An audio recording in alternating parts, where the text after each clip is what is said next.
better. Who's talking really low on this one, though? Is that That's me? her mic. Oh, Hello. We're sharing this channel. I'm a little loud. Okay. No, you're No, perfect. that's good. Hello. You're perfect. Never change. Don't go changing. Okay.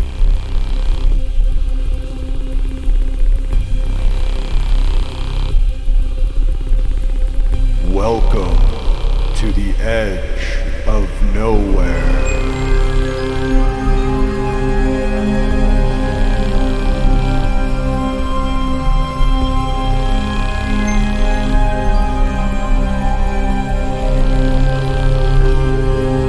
They're playing games at the edges of what we know.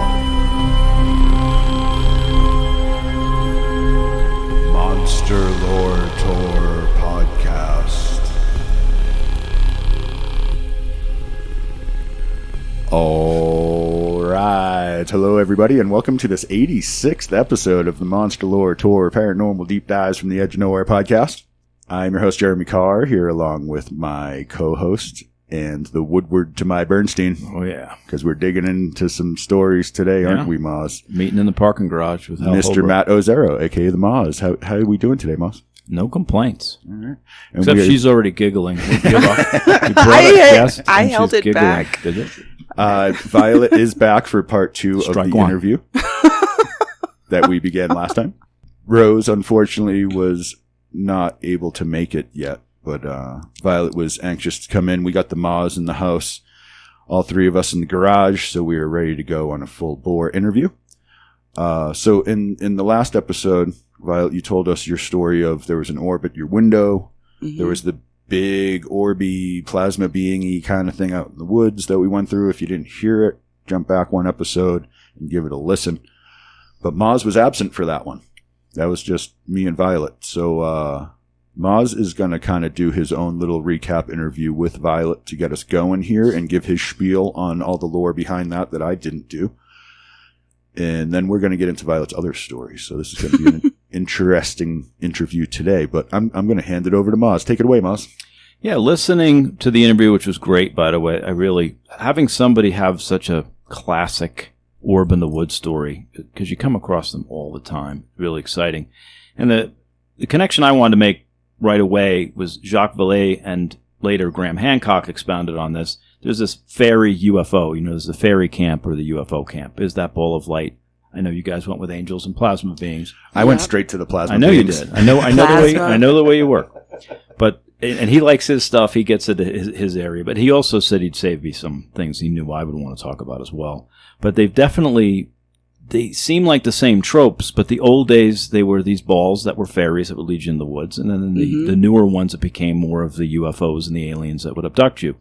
So it was definitely kind of those two camps. And just before we get started, though, the main three ways you get lured into the woods is kind of a trickster being shows up or an elemental, and they kind of lead you astray. People who are lost kind of get led off, and then they're tricked, and then they find out later that this wasn't even a human, and now I'm deeper in the woods and in deeper shit. A second one is the voice of a loved one is heard, kind of beckoning you to follow. This is very common with skin Walkers. and a lot of other shapeshifters. See, we don't say the whole thing. You don't say the whole word. Where's my sage? Yeah, exactly. We should do that now. We should just I'll let take some a break Paul and smudge. smudge. Let's smudge. The third one is an orb appears, and the person tends to follow it, and then the person tends to never be heard from again.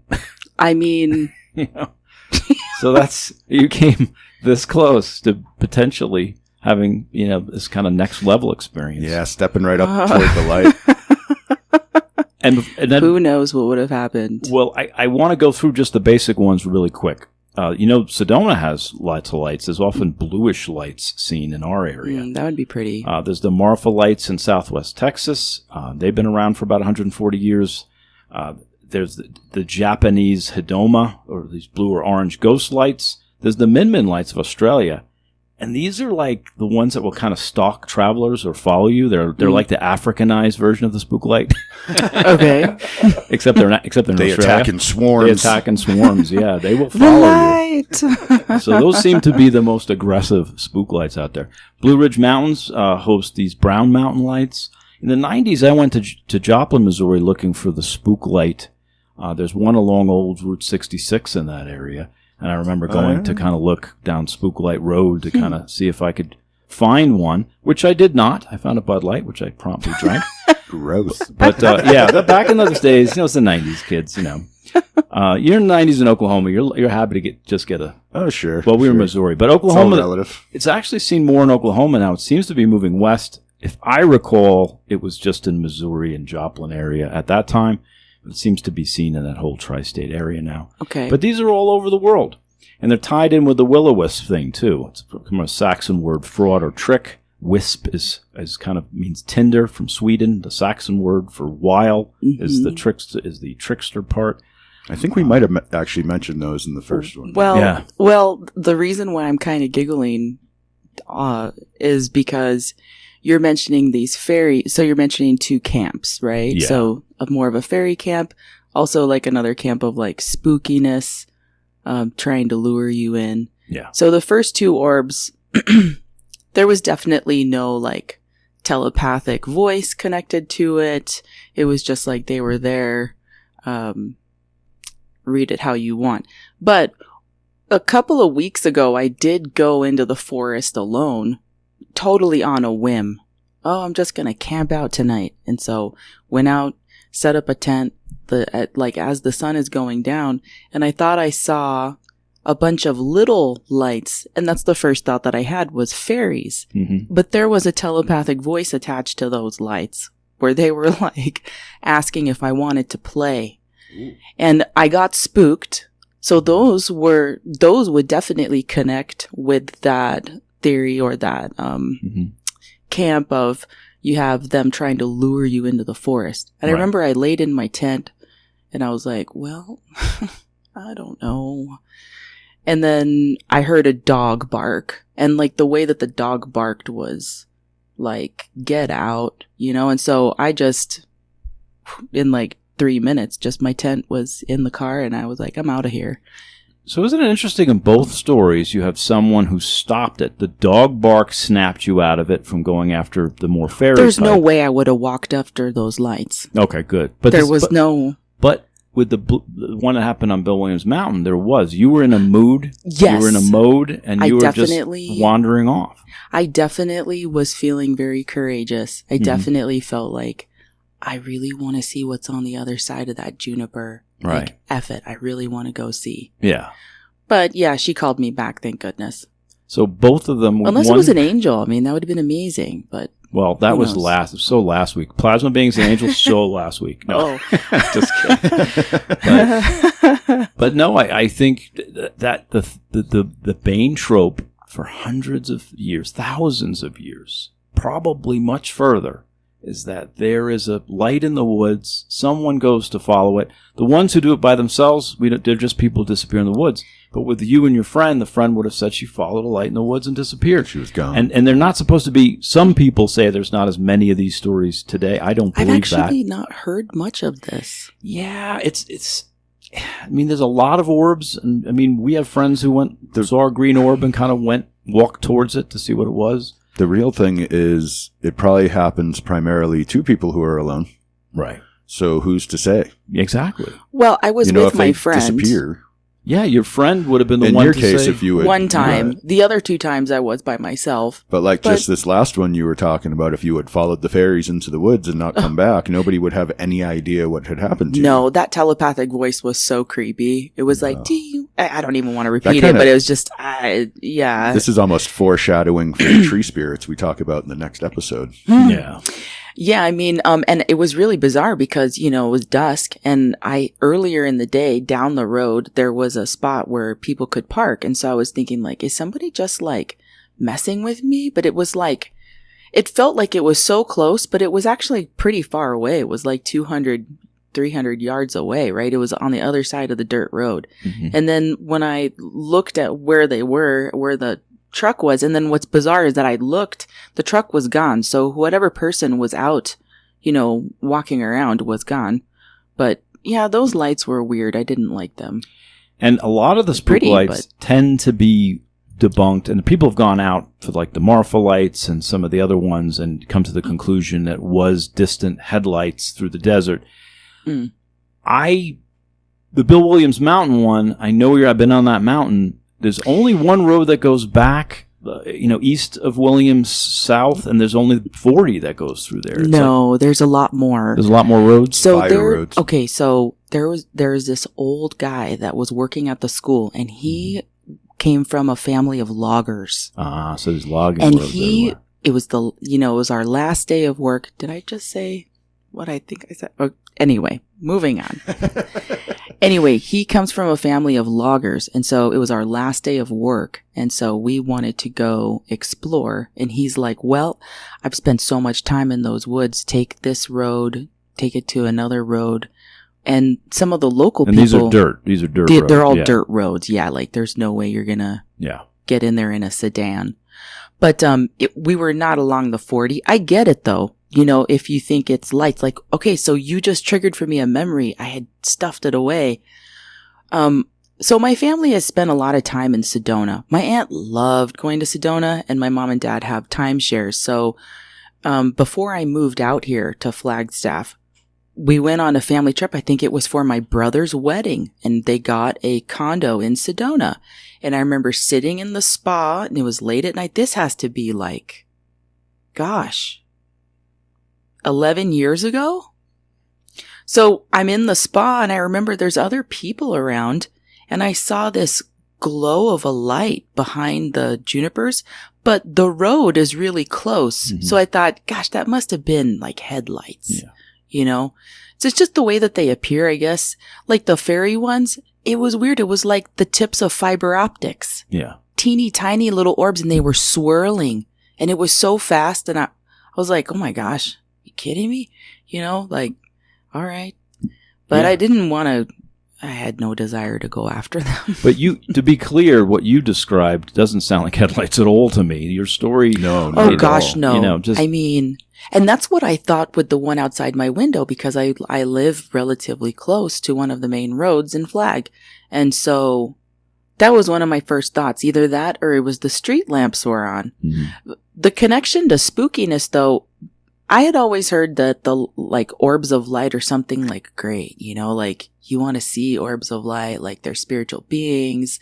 They're messages from God, whatever you want. That's what I was told when it came to orbs of light. I was never informed that they could potentially lure you into a forest or hurt you or damage you. But it was through watching some of the shows on TV, specifically the one that happened in eastern Arizona, where he was gone for 5 days. Fire in the Sky. Travis Walton. Yeah. That was the first time that I was like, oh my gosh. And then watching the shows, hearing people's stories about how they touched a craft, like these guys in the army and shit. So, but for some reason, that white one, yes, I was drawn to it. I wanted to see it. And I felt like I was going to be okay. Mm-hmm. It was so bright white, though.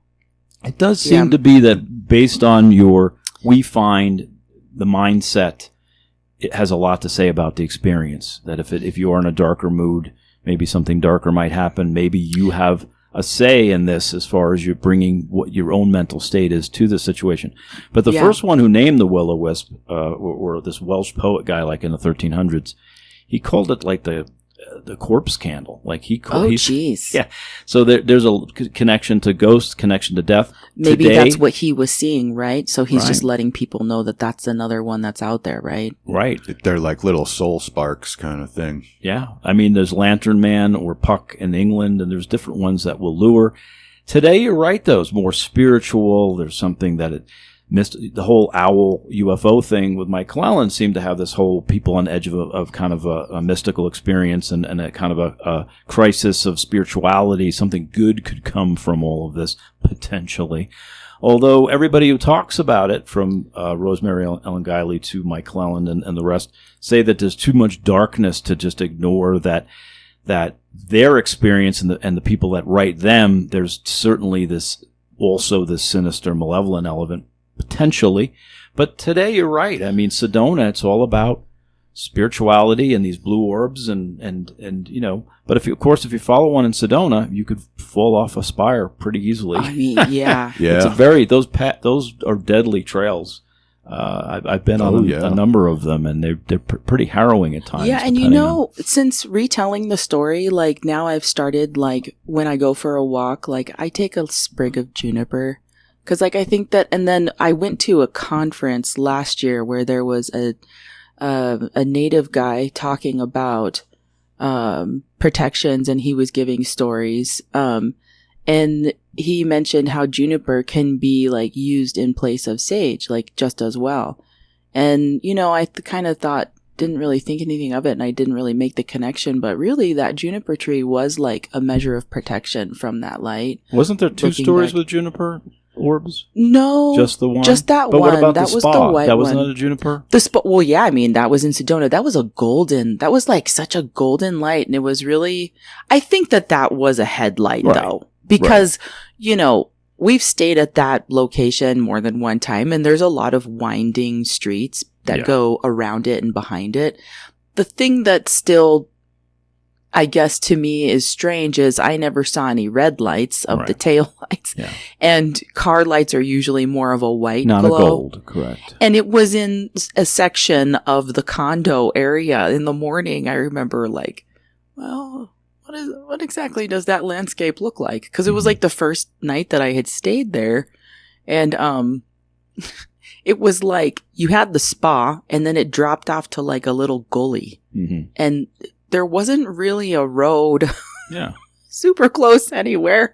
But I just passed it off as that had to have been headlights, It was just very like... But it was a juniper tree and behind a juniper tree, and that's two stories of a gold light behind a juniper tree, and then a... And juniper is one of those woods. Like, gosh, I forgot about that. If you need some protective ash, juniper is one of the woods you can burn to get it. Yeah, we've used that to fight off some other things. The juniper has come in handy. There's another piece I wanted to point out on the sinister Let's side. not forget gin. Yeah, it's made from the juniper. Oh, I thought you meant DGIN. No, like gin and tonic. Oh, no, you're right. The juniper berries for gin. But yes, gin is another very common trope of these folks who are, potentially more malevolent, but again, based on how you react to them, often elemental beings from the area. Well, I mean, in your episode on the gin, DJINN. Gin, we pretty much figured out that everything's gin. Yeah, that's Rosemary Unguiley's theory, is that some people just say everything can be a manifestation of a powerful being. A jinn could shapeshift. A jinn can Which lure. Basically, a jinn they're basically plasma beings, like we talked about in the last episode. Do they ever present themselves as light? Yes. Yep. Oh. Yeah. Well, a smokeless fire is what the commonest trope is, but yes, balls of light are. They're also very associated with plasmic. Very plasmic. Plasma-like. Yeah. And those are hella old too, right? Oh, they go all the way back, They go back to the original versions of our civilization out of the Middle East. I keep finding stuff on cuneiform tablets and things from Babylon and Sumer, and the stories sound the same. And again, could we find orb stories that old? I would bet you my bottom dollar that people in Sumer, some of them followed orbs into the desert, were never seen from again. I didn't even think about the jinn last episode, first part of this interview. So I'm glad you just came around to that, because that's actually makes a lot of sense for the orbs. And another weird tie-in, those familiar with David Paulides' work, Missing 911, he was in an interview a long time ago, and I happened to he had a map behind him, and he had all his red dots where his big missing people, and he was happened to be in Arizona. So I paused and looked over his shoulder.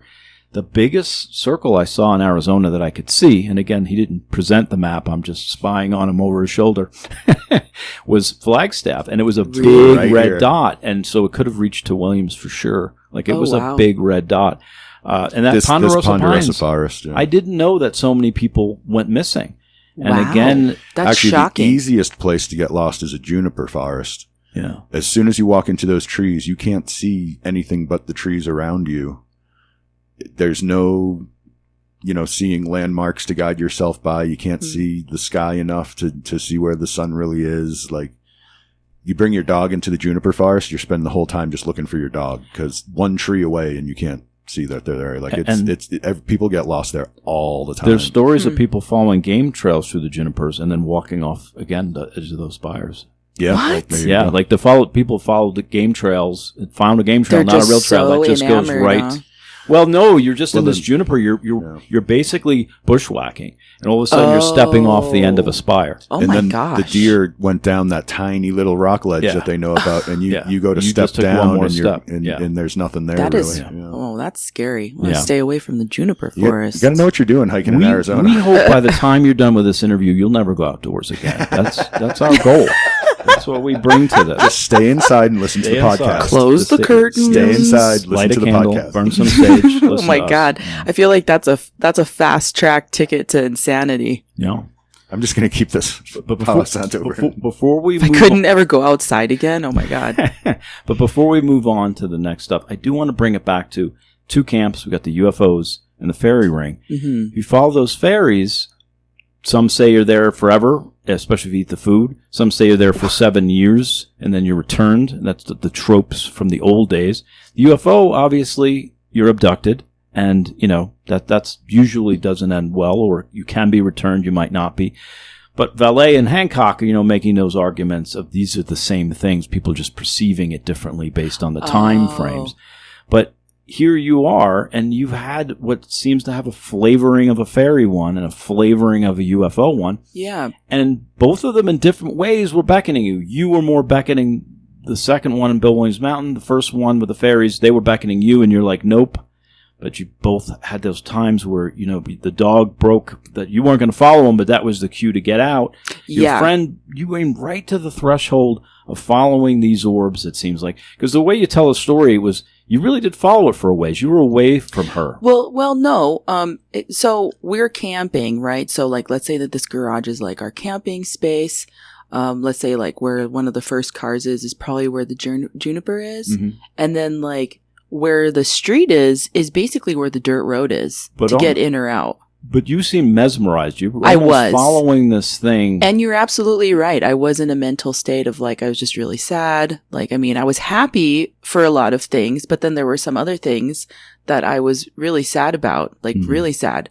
And so, I guess in a way that helped me to just make that decision of, well, I guess I'll just walk towards it. Yeah. I wasn't like following it. Mhm. So, it presented itself, and then it like came what seemed like just so much closer really fast, where then it's, hidden behind this juniper tree. Mhm.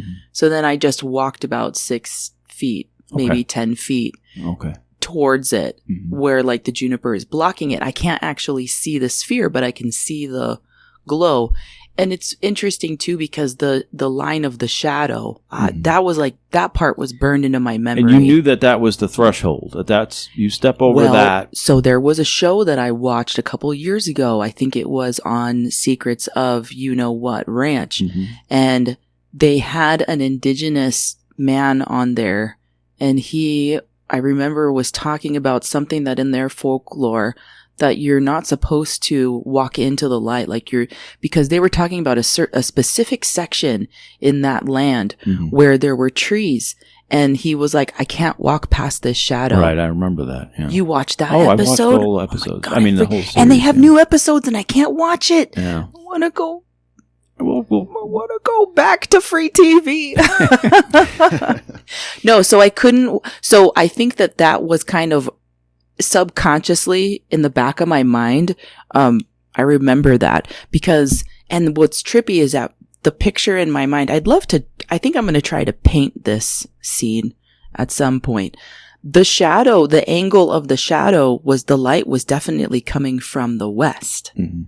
You know what I'm saying? Like, it was not the shadow of the moon, Mhm. because the moon wasn't even fully risen yet. So Shadow of the Orb. it was definitely the shadow of the orb. But Wow. yeah, I think that watching that episode helped me to know to maybe, and then definitely my friend being there and telling me, what are you doing? Yeah, Like, because it stop. seemed like you were a little ways, like she was About- concerned for you at that moment. About 10 feet, Okay, I thought it was a 'Cause- little further. 5-10 feet. That mesmerization aspect is very Jin-like. Yeah. I was feeling very brave. Maybe it was because, I had, some chemicals in my system Mhm. that kind of, made me feel like, maybe it was the mental state, or it was just the combination of everything, the time, Yeah. the place, the being that was there. Yeah. For some reason, I did not feel afraid of it. Right. And a lot, and going with your instincts is good. Go ahead, Jeremy. With your opening stuff, Moz, and her story out there, it makes me wonder are there other stories from Bill Williams Mountain of people seeing things like this? Because these other places have these recurring So I things. Google searched it, and there was like a UFO site. I can't remember the name of it. There have been a few. Yeah, and to give you an idea. So that might just be a spot. You guys might have actually found a spot. And We talked about this. Yeah. She and I mentioned that to her, that you had said that, and she and I both agreed that we definitely feel like it was not specifically that spot. Like, we feel like if we went back to that spot, probably nothing would happen. Okay. But who knows? We haven't gone back to that spot. Well, it does make me curious. Like, Yeah, to give you an idea where, for folks not familiar with the area, it's the edge of the Colorado Plateau, the southwest corner of the Colorado Plateau is the Bill Williams Mountain. And right behind it, essentially, sliding down, Sedona's a hot spot. This is just up the hill from Sedona. I mean, you can look down into... So it is the edge of, an area that seems to be a lot of disappearances. If you go down to Sedona, there's an area of a lot of sightings. So you're not far. This is a hotter spot than I thought. The whole area. It's definitely putting a new spin on the story for me. Was it spinning? Was it spinning? No. Hey, I am not in marketing, so you can spin it how you want. Spin it how you want. Yeah, it was spin spinning. it how it spins in your mind. I don't know. Yeah. My head's spinning after most of these episodes. So. Yeah, that's what I had for this one. I'm interested to hear you have some other stories. So nice. Let's get into the other stories now. Yeah. Well, Orbs of Light or... I don't know. You said you had a kind of a series of things you could talk about potentially. It's whatever you really want to talk about. Okay, so to get weirder... Do you have more orb stories? There's one more. So sure, she and let's do I, that. same friend, she and I went out to an area in Williams again. And we were just sitting by the fire, and it was super chill. Like, it was late at night. She was like going to bed, like on her way to go to bed. And I looked to my left, and I was like, oh, look, there's a car. Because it was this bright white light, but it went so fast. Like, it was just like, this car was hauling like 60, 70 miles an hour, and like, I didn't think anything of it. And she didn't even say anything. She just was like, we dropped it. And that was it. And then like, I woke up the next morning and I looked at the landscape and the light, because this was a new spot that we had gone to. Like, fuck, there's no fucking road. Yeah. Like, Was it sky or was it in the sky? no, it was or low. on Like, the it was in the ground? bush line. Like, it was in like Oh, a dirt road, like just not too far off in the distance. But when I re-looked at it in the daylight, There's nothing. there's not a road there. So I was like, well, maybe that was another orb just shooting by, just You didn't saying hear hi. an engine sound? No engine sound whatsoever? Nope. Nope. Because quads can probably be driven through there. It was definitely not a quad. Yeah. There was no sound, and it was extremely fast. And when you see a quad at night, if it's not too far away, you're going to see like a cloud of dust, or maybe it's just silver. so freaking loud. No, it was just like, it was the most bizarre thing. I'm just sitting there. I look to my left. Oh, there's a car. What? Yeah. It's moving way too fast to be a flashlight in the woods or something. Oh, way too fast and way too big. There's no road. Also, there's not that double. When you see a car, you usually get like an angle of, you can Right. see two light beams. It's just one light. So there was that. Was this a similar area to that other story? Were you still close. by Bill Williams? Well, yeah. Well, we went to the Sycamore Falls area. Oh, okay. So White Horse Lake, that area. And oh man, the next morning when I drove out, I was like, wow, there's some magical spots up in here. There are. It's beautiful. So that happened. Williams That's not has become far. so much more interesting in my mind all of a sudden. But that's not far from the Lily Ponds, where we have some weird stories, and that's in parks, and that's at the top of Sycamore It's Canyon. south of Garland Prairie. Yeah. Yes. So we drove that road to get there Yeah. this there's last exactly. time. There Past you the go. Boy Scout camp. I don't know where the Boy Scout camp was. I didn't know. Passed it. So what did you guys see? Did you guys also Well, see we light? had we have a fire demon picture story from. We Oh, showed dude, up. That's creepy. We always show up the day after something happens. We had that's in our contract, I believe. But someone showed us a picture like this is their kid, and there's this fire demon. It's the fire they just took the picture at the night before. We just were there the second day. Other people had beat us by a day. Same with the superstition. Everything happened the first night. But it just looks like a hand on this boy's shoulder. But you can see veins. What? It's the freakiest picture like, I've ever seen in my life. You guys should put it on your website. We can't get a hold of it. It's actually there's extenuating circumstances.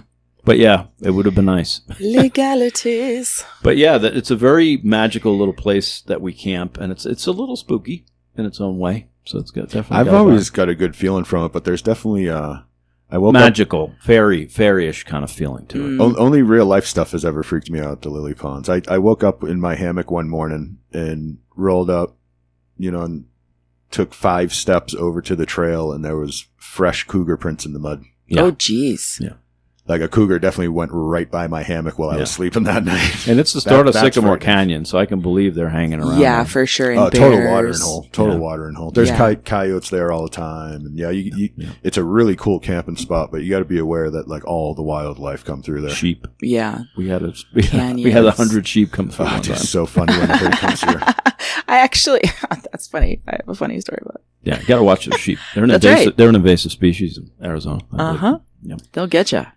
Wait, what are we talking about? Soft cuddly fur. There is a big flock of sheep within a mile of the lake. Oh, I've gotten stuck in it a couple times. There's a lot. Yeah, there's farmers out there. Yeah. They'll bring their herd. So you have some other spooky stuff. Well, okay. So to get more weird, since you guys do talk about like aliens and whatnot, when I first moved to Flagstaff 4 years ago, I'm in the house. My window is open because it's like, well, why not have your window open?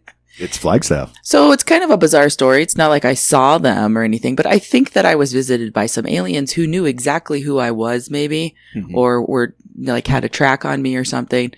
And the reason why I say that is because like I'm laying in bed, it's like kind of late at night, and at this time, I'm in a house that's empty, right? And so there's no drapes or anything, and there's just blinds. And so I just have the window open because it's like August, and all of a sudden I get like a message from like a spiritual guide or like a guiding spirit, like, don't open your eyes. And I was like, what? So I'm laying in bed, and it's like I'm trying to fall asleep, but I can't fall asleep. And then it's like, when your eyes are closed and you feel like you can sense that there's some kind of light. Mm-hmm. So that's what happened. And then so I'm sensing some kind of light, but I feel like my eyes are like frozen shut. and then I hear this voice like, don't open your eyes. And then it's like I hear this telepathic message, and I like thought to myself, like, are there like little aliens outside my window or something? And then I get this like telepathic message, and it was like, I don't know if it was in my own mind, or what, but I never opened my eyes. And I just got a sense that they were short, and that they were super friendly, and like they knew who I was. They were like, oh, she's here. Like I had like landed in the house. When my mom and dad bought this house, my aunt, who was really tapped into like paranormal and aliens and orbs of light and crystals and, all this kind of stuff. Acorn in the tree. Yeah. So she had advised my mom to purchase this specific house. Wow. So I kind of feel like maybe she did some kind of something on the house, so I don't know. But it was like they were like, yeah, because it was like the first week that had been in the house. Mm-hmm. And so like they were just basically like showing, in a sense, that's the sense that I got. Like, we know you're here. Welcome. You're here. Great. All right. I never opened my eyes. And then like I think I laid there in bed with my eyes shut, and then still, like I was super still for like at least an hour. Could you move, or were you paralyzed? No, I was like paralyzed in fear, and like paralyzed in like, I don't know what that potentially could be, or if I'm going to open. So the thought ran through my mind, right? I'm either going to open my eyes and I'm going to see 2 little, alien shadow shapes outside my window, or I'm going to leave my eyes shut and just trust that I'm not getting any kind of bad vibe. I'm not getting any kind of feeling like I'm in any kind of danger. I feel like I actually feel like, okay, this is like a certain level of maybe protection and friendliness, and just recognizing like, okay, like it's not a big deal. So I'm just going to leave my eyes shut and just trust that everything's going to be fine. And so I just left my eyes shut. And so I waited and waited and waited until I felt like I could finally open my eyes. And of course I opened my eyes and there's nothing. But I could have seen if the way that the light was from outside the window from the next door neighbor, or I don't know, maybe there was moonlight. I don't know. It was 4 years ago, but if I would have opened my eyes and there was some kind of light, I definitely would have seen a shadow of something, but I didn't open my eyes. I just was like, it's going to be fine.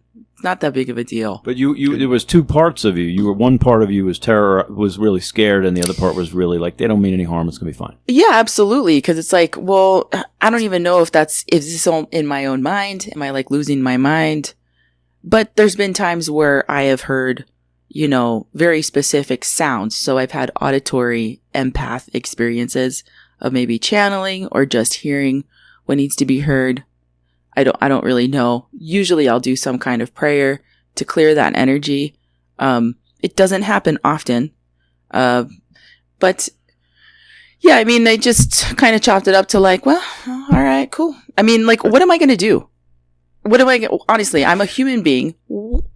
Really, if I'm dealing with a being from another planet, from another world, who has light capacity, plasma capacity, zero gravity capacity, telepathic, different body structure, different weaponry, if they wanted that, different belief systems. What the fuck are my chances? What am I going to do? This is what I want you to do next And so time. just being in a place completely of peace and just completely of, hey, like, thank you. No. Can you help me? Can you teach me? Can you show me something? So that was like my mentality of like, well, I don't even want to look. Like, everything's fine. Because I'm not going to fight them.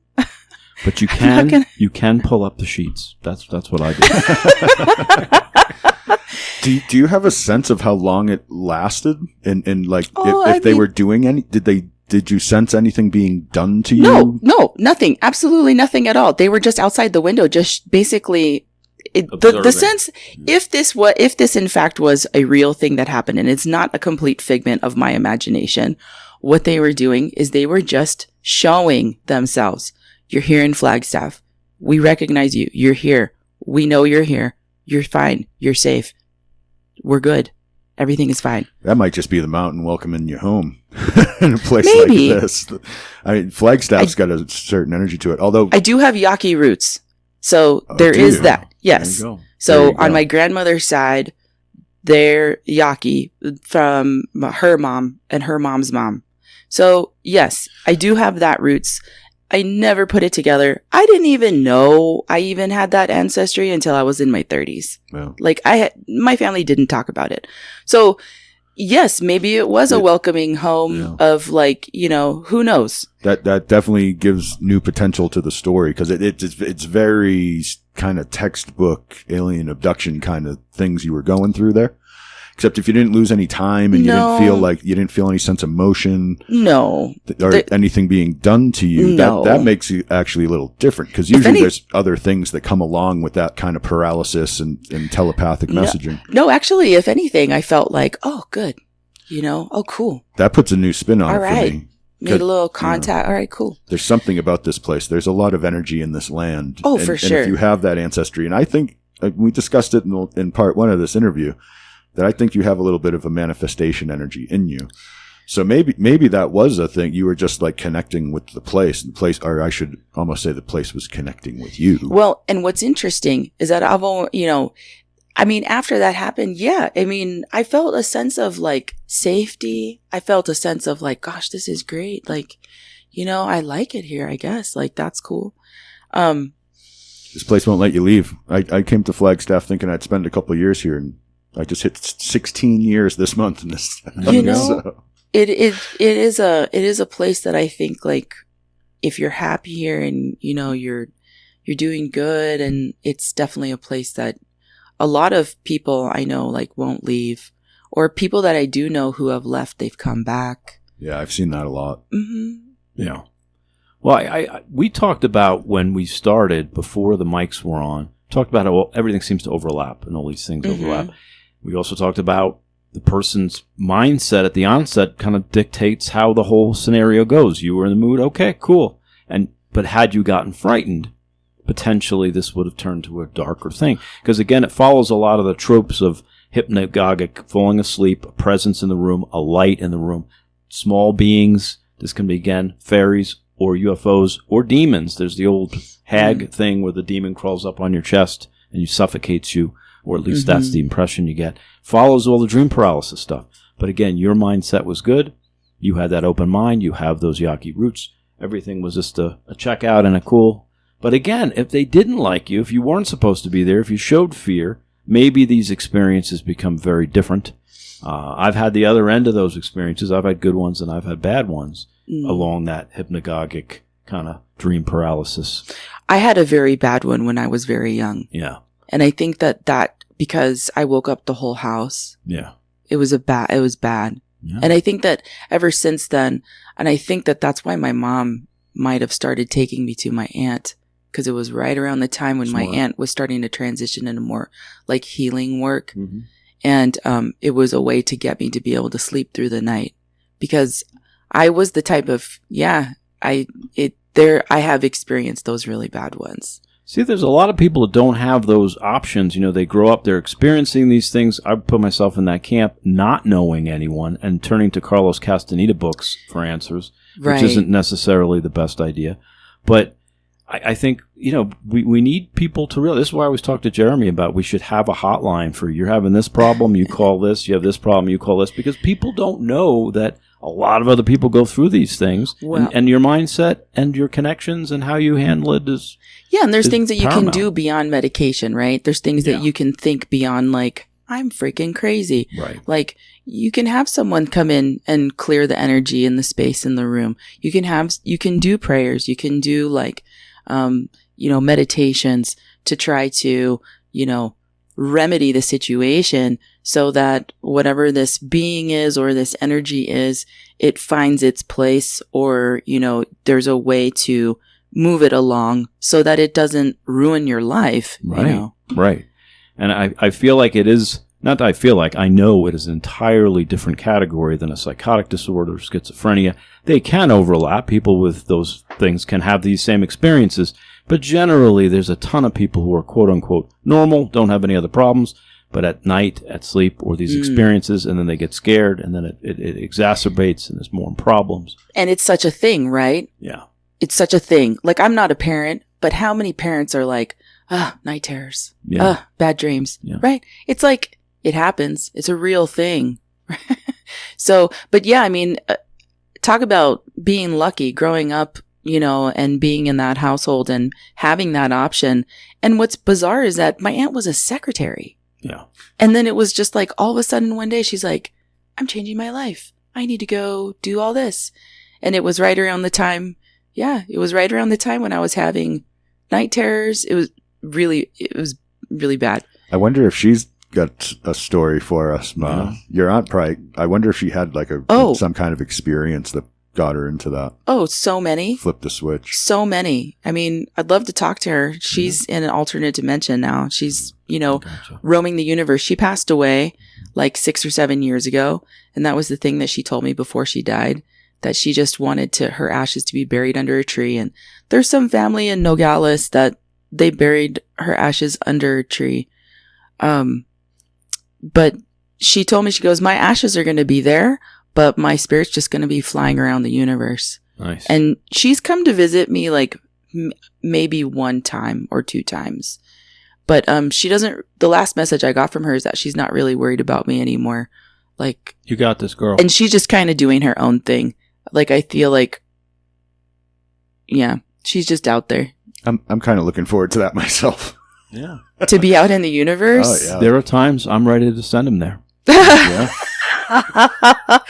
And then you'll get sent to another universe, and that's going to be a really ugly bang zoom right to the moon, Moz. Yeah. Bang zoom. No, it is funny. We didn't have it on mic, but things follow so many similar tropes as we dive deeper. And it isn't news to a lot of people who are into this stuff, but I keep getting more and more amazed how we just keep, and you said it too, you just talk to people and all of a sudden they have all these stories and they all sound related to this story and this one relates to this story. And they all dovetail into each other as one big ball of weirdness. Yeah. I mean, at the root of it, maybe we are more like spiritual beings and we can tap into that kind of stuff. Just having that awareness. I mean, there's so many routes we could go with this, right? Mm-hmm. But definitely like how the universe is all connected. Like the book that I rented from the library after the first interview, there's thousands of books that I'm looking at in the library and I pick the one that talks about all the interconnection of the universe, right? And it's not like it's written by some person who, just is like, I got a feeling and I'm just going to write all this stuff. It's like written by a PhD. 2 PhDs. Yeah. Yeah. What was the name? Living Energies? Or? The Living Energy Universe. It's we'll get it in the show notes. Russick and it's like Schwartz or something. Yeah, there's a Schwartz. It's not the Schwartz that did the mind stuff. I'll put it in the show notes. Another Schwartz. Isn't that a Spaceballs reference? May the Schwartz be with you. May the Schwartz be with you. I see your Schwartz is as big as mine. Hey!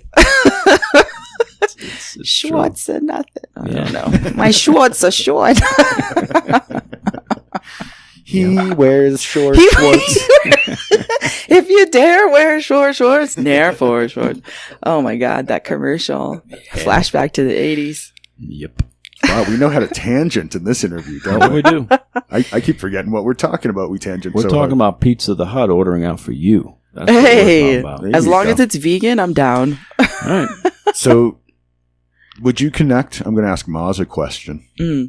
Would you connect her orb / angel / whatever stories from the previous episode with her alien or possibly land spirit encounter that she just told? Yeah, like you said, people tend to manifest. Other people see these things, which is the interesting part. If you were the one just seeing it, that's when people get more like, maybe I need to talk to somebody. But there's so many stories where you're projecting, you're manifesting, you're calling, not knowing, you're connecting. But then other people are like, what is that light? No, I'm seeing what you're seeing. But you've had way too many of these to be not related, in my opinion. And it seems like you said, it probably does go back to some roots, some connections. Your aunt, you've passed that threshold of fearing these things to acceptance and more of that loving, mystical side of it, which is where we're on that road. Jeremy and I are trying to get to that. We don't want it to be. The road from hate to love is what he calls it. Love is a powerful thing. Yeah. So I mean, it's not, and that's what's interesting too, is that it's not like these were the first experiences that I've had, right? So I've had multiple experiences growing up of like I think I mentioned in the last one when my grandmother was passing away. It was like all of a sudden. The angel trumpets, yeah. Well, there was that. That was a different one. But there was also another time where my grandmother on my Mexican side was passing away. And I went to go visit her. And I hadn't seen a picture of my grandfather, of my great-grandfather, her dad. And, I mean, maybe I had seen it one time, but I don't think I had actually seen his picture. And I'm like in my 30s. So this is just how we roll. But, like all of a sudden I feel like this presence, like this red energy of like this really tall man, like really big guy. And he's like, I'm here to get her. Like she's fine. Like we're good. And I asked my aunt afterwards, what did great grandpa look like? Like what was he like? Oh, he was this tall, really tall man, like big guy, big, really big.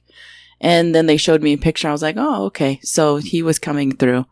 Those experiences are very different from like the orb experiences. Like the other thing that happened in the house when I first moved into it. So I think that the potential alien experience was maybe the first one. But then there was one night where through the vent, I could hear a woman singing to me. But it was like I don't know if she was related or not related or if she was connected to the land that the house is sitting on, but she was very friendly. She wasn't scary to the point that it's a manufactured house, so it has to get leveled. My dad was like, all right, we're going to take the hatch off of it so that the guy can come over here and like, he's going to level it. And my dad joking around was like, you want to look underneath there? And I was like, no. I'm good. And he's like, why? And I was like, I thought I heard a lady like coming through the vent like one night, and like to the point that the next morning I went and I looked around the house and I'm like, oh, okay, that's how it's put together. Oh, it's like screwed on. Like there's nobody under the house. Mm-hmm. But I did a clearing. Like I tried to, you know, I just chopped it up to that it was a spirit that was connected to the land that was potentially like here, like way super long ago. And so she was just letting me know like, hey, you know, like I'm here. But she wanted to pass through. So I just kind of did like some prayers and some saging and stuff. And then like I kind of cleared her from the house, I felt like. But there were a lot of experiences where I kept hearing a flute. Yeah, it's another common flute that I like a wind flute? Like a Native American flute. Yeah. Like a Kokopele flute. I was going to ask you too, if you said she was singing. She was kind of singing and like she was talking. What kind of song was she Can't singing? remember. I can't remember any of the words. It was pretty fast. It was like, it was weird. It was really fast though. It was like maybe like 2 minutes, but I can't remember. I haven't been hearing the flute lately. The flute will come and go like every now and again. That's like, it'll be years. And then all of a sudden it's like, I just am hearing like, and I'm like, oh, there it is. And I always take it as a message. Like maybe I'm on the right path. Maybe I'm on the right track. Maybe I made the correct decisions. I wonder, you said your aunt very specifically said buy that house. Yeah, she did. Because my mom. I wonder if she knew something about the Well, play. my mom would always talk to my aunt and have my aunt look at things spiritually before she made any like big decisions. And so, especially with the house, she said that it was a house that had good energy. It was on a good spot of the air on the land. So my mom, and that helped her to make that decision. Yeah. But then she also made a mention about the numerology connected to the house too. And and my brother actually, when I moved into this house, my brother was like, well, remember what Solomon said? And I was like, well, what did Solomon say about this house? I don't know. You've been in this house for 20 something years. I just moved up here. What?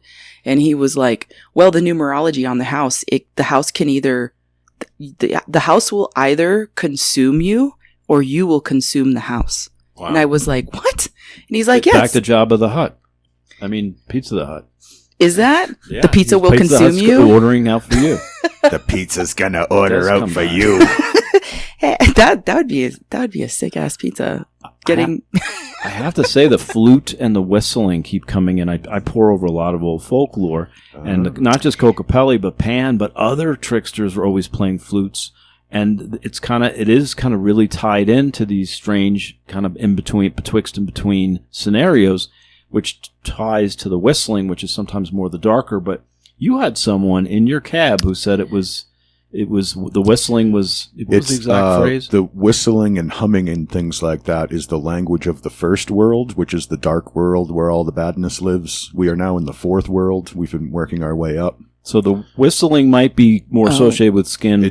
Walkers. But the flutes, it tend to be moving towards a more potentially angelic piece. It's why you're not supposed to whistle at night. Right. When you whistle in the dark, it's like you're calling up the demons. Trip out. A dude that I know last night just randomly walked up to me and he's like, hey, by the way, don't whistle at night. Yeah. Navajo people don't like it. And I was like, what? Yeah. I can and now you're talking about it. I've taught myself to whistle and hum at the same time. Yeah. And I walk my dog at night and do it constantly. Yeah. Because I'm trying to call them. Yeah. Oh, that's the approach I have to this stuff now. But you also just whistle. We recorded a skin Walker episode, and I told him not to whistle. He whistled at 1:30 in the morning when we're going to bed. I'm in bed and I hear him. Wait, you heard it? No, he did it. He's out back whistling. I was sitting outside. Oh, you're freaking him out. No, he didn't do it on purpose. He's just dumb. Like, he just forgot what we were talking. He's just whistling, having a good. It's like, we just talked about these things at the edge of the res. No whistling. I mean, my dad always whistled. You know what I mean? Like, it's not... Whistle past the graveyard, man. It's my favorite hobby. What, really? I don't even walk. Dude, it's enough. Like, when I moved up here and I had to, like, drive through NAU one time, I was like, That little holy, cemetery, yeah. okay. It's surrounded by the only cemeteries in town. I'm like, surround the college blessings. campus. Everybody's at peace. Yes. Okay, cool. There's a really spooky Mexican cemetery in Williams, by the way. If you ever get very colorful. The Very, Llorona? Yeah. Oh, shit. I said it. Damn it. I do have a Llorona story, actually. really? I really Really? do. I completely forgot about it. This is perfect for this show. That's La I Llorona. completely forgot about it. Ugh. La la la la Llorona. Yeah, La that- Llorona. I that's don't. the wheelhouse. Right Oh, there. this poor woman. The lady in white, for those who aren't familiar. So when I was really young, so my grandmother's house in Los Angeles, it's my aunt lives there now. It's a really old house in East LA, and it's butted up against a beautiful little rolling hill, right? Like, so you have Dodger Stadium. You can see Dodger Stadium. Well, no, not from my grandmother's house. If you walked up that hill, you'd be able to see Dodger Stadium. So basically, like, my family would always get together and like every weekend we'd be at my grandmother's house, you know, and it would be like all my aunts, and my aunt was telling a story of how she saw the Llorona, and I was maybe 10. And I remember asking, you know, cause when you're growing up in like a bicultural house, bilingual, biracial, you know, it's like they're all talking in Spanish, and me, I'm just like, what are they saying? What, huh? And like all I got from my aunt at the time was, she's talking about the Llorona. It's a ghost. She's a lady. She comes in white. That's all you need to know. And I'm like, okay. And so, you know, ain't nothing but a thing. I'm like 10. All right. Well, whatever. Pack that away in the back of the brain. Never think about it again. Well, then like I'm in my 20s, and I lived with my mom and dad in college. I mean, like I moved away like a half hour away and moved back. I'm like, I'm going to go visit grandma today. Cause like grandma was in the house by herself, and, I had nothing to do. I think it was I went through a really weird time in my early 20s. I think I was out of college. Yeah. You know, like I didn't have a job for a while. I was like, really just. We don't approve of that kind of lifestyle. I started thinking I was smelling certain. I was completely sober. I was like losing my mind. Well, I thought I was. You said you were smelling things? I thought I would come home and I would freak out on my mom and dad because I thought I was smelling a certain smell. And they're like, there's no smell. And I'm like, are you fucking kidding me? It's freaking Rick's. And I'm like, they're like, calm down. Like, It's like bad smells? What kind of smells? I would smell, well, one time I smelled a bad smell, and that's when I like lost my mind. And my mom was like, you seriously need to like calm down. And, but that only happened like once or twice. But anyway, I'm in my early 20s, don't have a job. I'm like tapping into all this stuff. I'm starting to tap into all this spiritual stuff. It's like it's tapping into me, or I'm tapping into it. I don't really know. You know, at the end of the day, did I ask my aunt when I'm 8, hey, can you do a spiritual healing on me and tell me how to think telepathically? And no, she was like, come here, sit at the table. I'm going to have you do something. And it's like, so whatever, you know, it's fine. But I'm in my 20s. I go to visit my grandmother, and it's like the middle of the day. It's in the middle of the day. She's watching a novella on the TV, and she's like, it was always so fun, like going and talking with her because my Spanish is so bad. And so, you know, we're like trying to talk about the novella, and it's like, it's called Scandaloso or something. And she goes in the kitchen. She's like making soup. Classical. She's like making soup. So she called me to the kitchen, and I was like, yeah, okay. Like I'll go. So I go out of the TV room, and there's like sunlight passing through her window, and she like pulls the lid off of the soup and like through so I'm facing my grandma's silhouette. She's at the stove. She lifts the lid, and the steam comes up, and through the steam, I see what I think is the Llorona walking through her freaking house. Wow. I'm getting the chills. And I was like, what? I'm like standing there, and I'm like frozen. My grandma's like, get the bowls. Like, we're going to have some soup. Like, what the hell's wrong with you? And I'm just like, okay. You know, and this is all in Spanish. This was in your house? In my grandma's house in Los Angeles. Wow.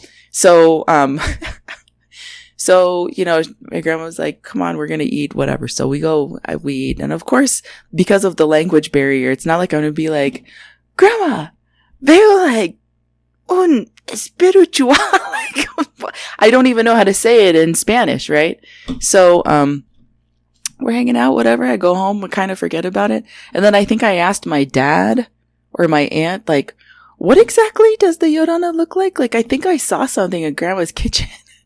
And they were like, what? They were like, well, because I think that my aunt was like, describe it to me. Because my aunt lives in that house. And so I described it. So it was like a woman, like in her 20s with like brown hair and like her hair's in a bun. And she's wearing like a Victorian style dress, like of white. And so the story in Mexican folklore or culture, from what I know, is, and then I shouldn't be laughing about this, but basically, so I had brought it up to my dad at one point. So like we were going to my grandmother's house, and like to get to her house, there's all these little hills. And so someone at some point was like, you see that little, like there's like a creek that like would run through there. Like, that's where it happened. And I'm like, what? Oh boy. So apparently, I don't know if this is true or not, or if they're just like yanking my chain or whatever. But the story that I understand is that in the 1920s or something in the 1800s, there was a woman who had a baby and she killed the baby. And, it's, if you see the Llorona, it's like not a good thing. Like, you know, she is there maybe as like a reminder. It's not always a bad thing. I mean, nothing bad ever happened. I think when my aunt saw an angel, but she said it was the Llorona. But I don't know.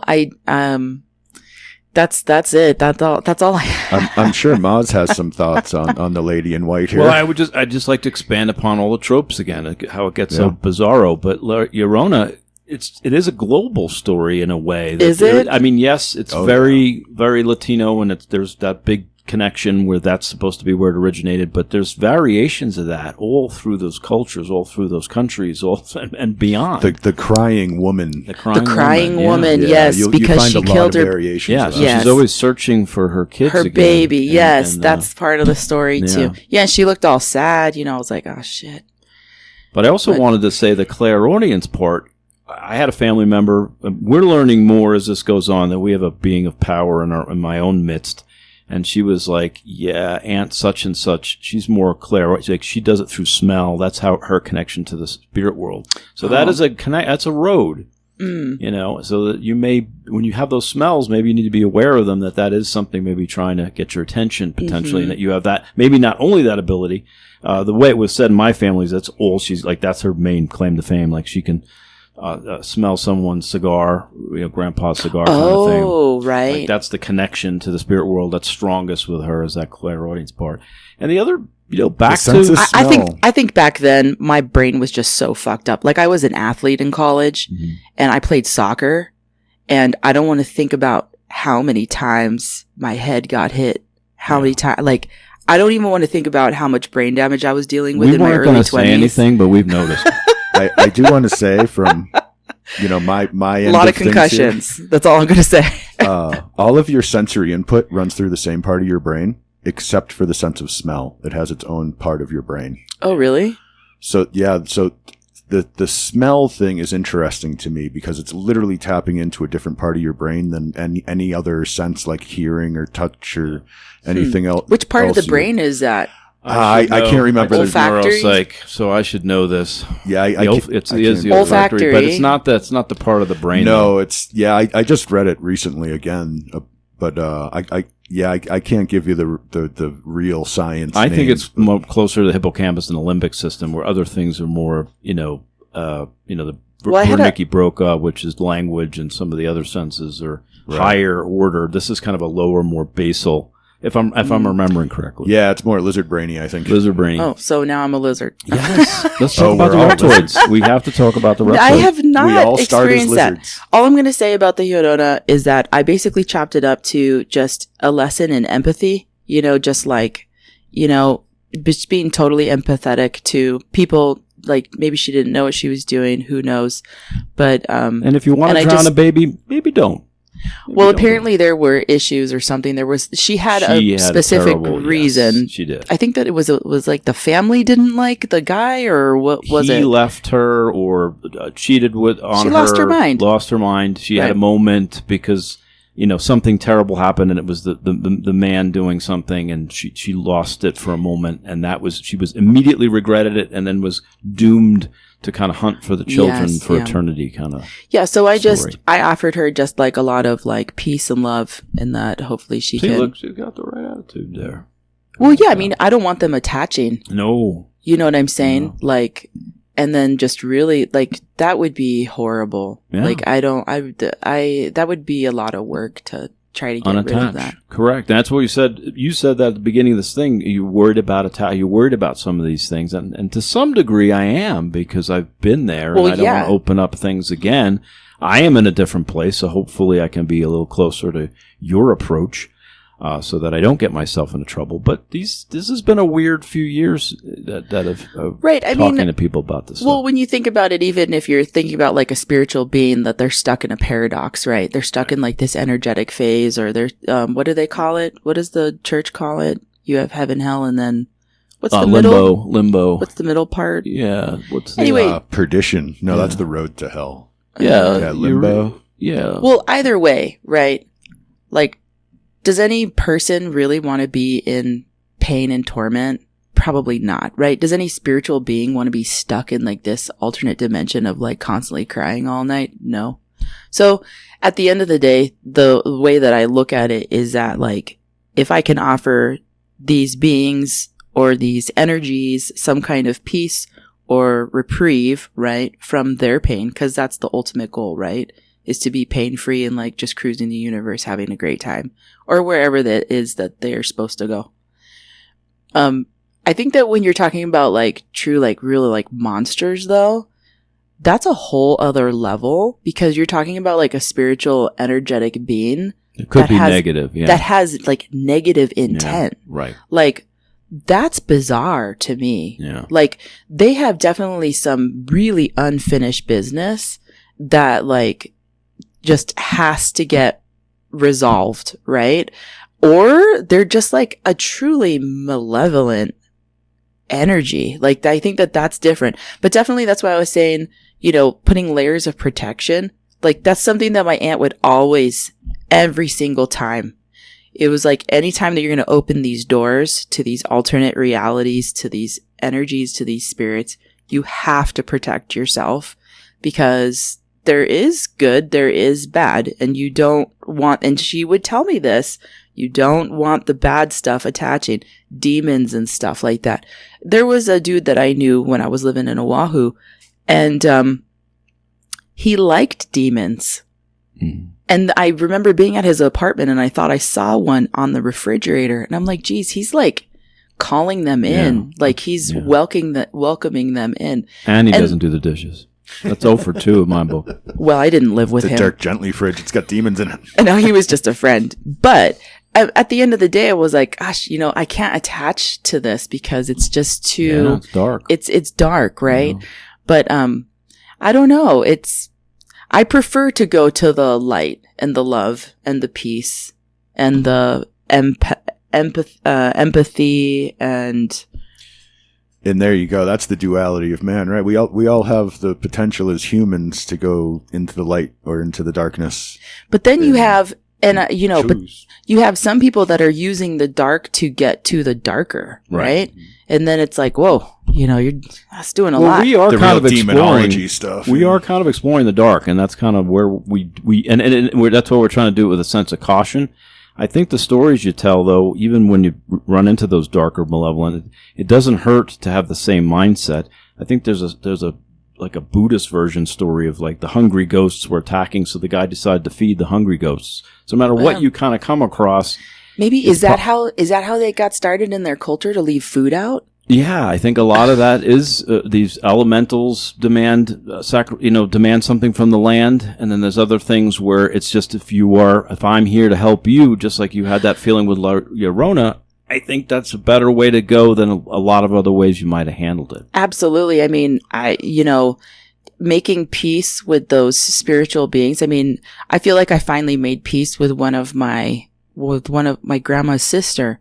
Really bad story. She passed away. She's buried in Mexico, and she's kind of famous, but I don't want You want to throw her out there? I guess. Yeah. No, but she's buried in Mexico. And this last summer, once I had heard the story just like 2 years ago. She was a beauty queen, and she was doing a parade in like the 1950s, 1960s. And anyway, so I was always hearing this woman's voice, right? And once I heard the story and how much pain she was in, but she had to part so early, I was like, I really want to go visit her gravesite. Like, I really, really want to go. Well, it's like, someone was getting married or something. I don't know what was happening, but someone was having a party. So we went across the line and I finally offered her some flowers. I got to visit the gravesite of my great grandfather. They're all like in one plot.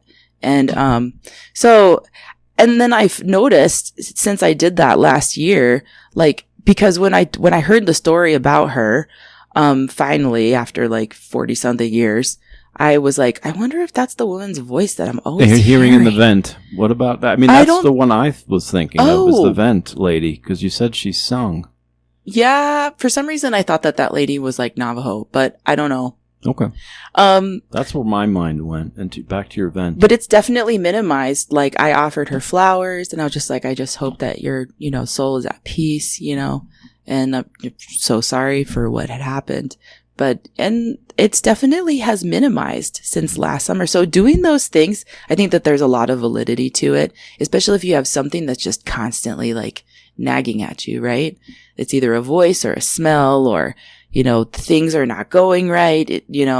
There's something that you have to do to kind of, I feel like at some point to appease whatever that energy is. But, yeah, attachment though, that's a whole other thing. It freaks me out, honestly. I have one, we're not going to say it, but I do have an episode potentially where I talk about kind of a graveyard ghost investigation that went bad. Oh. So we're not going to discuss that. That was a cool gravesite though. It's like so old.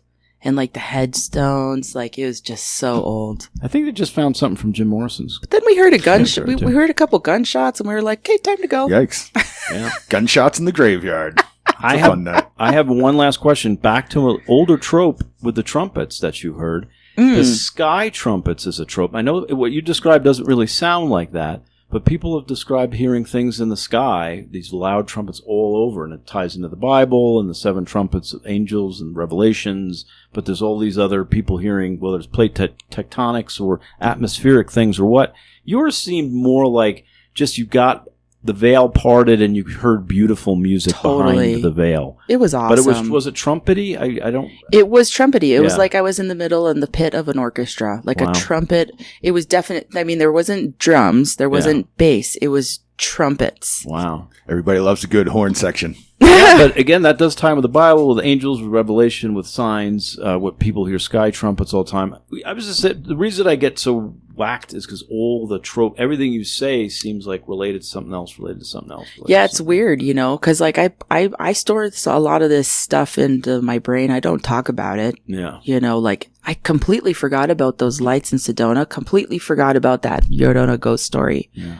Completely forgot about that stuff. Yeah, well, that's why we're here, to stir up some good soup. That's why I say these interviews are therapy, It lets you process your stuff in a way that you won't do on your own. And like we were saying, it just helps, I think, people to understand and to know how many people have so many experiences, right? Like you were saying at the beginning, and like I think I said it in the last episode, just telling this orb story a couple of times. So many people, oh, I've seen this, oh, I've seen that, and I've and so it's kind of comforting when you know that you're not the only person that's, thinking that you're hearing things, or you're hearing things, or you're seeing things, or you're experiencing things. Makes it a little bit easier to kind of digest, We actually just lie to get you to share. Oh, dang it! I thought I was here for free therapy. What the heck? I just remembered, Moz, don't you have pictures of orbs? Yeah, from your time in Flagstaff? Yeah. Oh, wow. Yeah, so You actually... I've had some. I mean, again, it isn't me. It's always someone around me, and I'm That was in your house, though. yeah, I wasn't in the room. It was in the house? I don't want to talk about it. But yeah, we have that. Do you still have picture. those pictures Yes. somewhere? Yeah, you saved them on the... What color was I it? have them? file. You have them. You Oh. can look for it. I'm gonna. I can show you before we leave. Oh, yeah. I want to see that. We'll never find it You on know, this ridiculous hard With that drive, but red one, back I up. think that what stopped me, because I had the phone in my hand, I think what stopped me from trying to take a video of it is that I was talking to my mom, and I had completely forgot about this thought that raced through my mind. Is your mom more important, or is it more important for you to get a video of this orb? Yeah. And I remember I was like, I'm just going to talk to my mom and I'll just see it. Like, Yeah. it's no big deal. Well, you know, people end up messing Just for it up future anyway. reference, you can turn your camera on your phone while talking on it. That Yeah. is too technologically advanced for me. Yeah, no, I get it. Did he? I get it. Or you can hand the phone to the orb, which has much higher tech. Yeah. Please, can you just selfie? I'll just Can we be do a like, selfie? hey. It's like, A-O-R-A. Well, yeah. That'd be funny. Next time. There's always options. Oh man! All right, we're pretty far into it here. Our clock's looking pretty good for an episode. Except we lost 9 minutes. So I'm gonna. Did I'm gonna we? We start. said something about 9 minutes when we started. 9. Oh, Did you we have said- lost time? You said 9 minutes. Oh, when we the 9 started. minutes, yeah, at the beginning. Yeah. Oh yeah, I We might always not have been record for a recording. while before we actually start. But is there anything else that you would actually like to talk about today, Violet, that we haven't gotten into? Or I mean, if Rose still wants to come on at some point, you could always come back with her. She as well. definitely wants to come back. She's just, prepping to, like, she's making a trip. And so Sure. hopefully when she comes back, she'll be able to have a little bit of time. Cool. I can't really think of anything else. I mean, I just thought it was really cool finding that book, just like all the interconnectivity. And then actually, finding other books, like the book that you're letting me borrow, that's also written by a PhD, where it's like they're trying to tap into all this stuff, Yeah, I mean, I don't. Rabbit holes within rabbit holes within rabbit It's holes. crazy when you That's why I really start to started think calling about it it. wormholes instead of rabbit holes, wormholes. because they go on literally forever sometimes. Gopher holes? Maybe. There you go. It's a golf course. I actually think the best analogy is your grandma's soup. It's your grandma's soup. Lala Baronia came up that day, but everything in that soup, it's just a soup. There's chunks Yeah. of things in there that seem the same, but Yeah. it's just It's a this big paranormal soup. melting Yeah. pot. Yep. Yeah. Say John. Exactly. Yeah. Say John. Yep.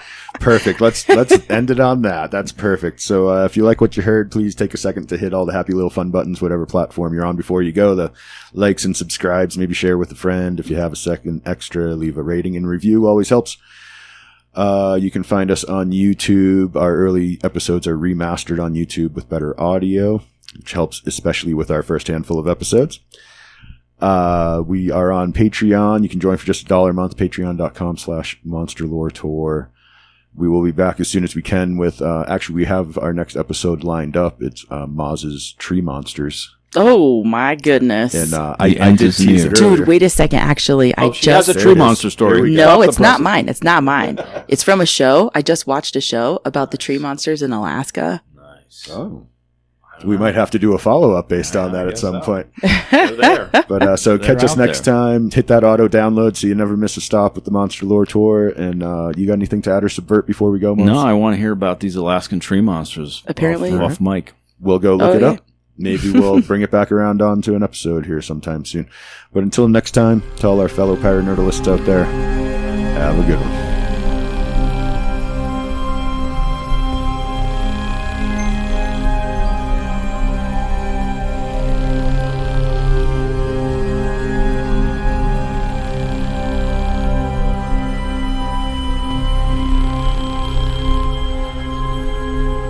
Monster Lore Tour Podcast. Is that what Peter Gabriel was talking about when he wrote that song? Which one? These eyes. That's not Peter Gabriel. Who is it? I have no idea, but it's definitely not Peter Gabriel. I don't know. Well, I'm sorry. Shut up!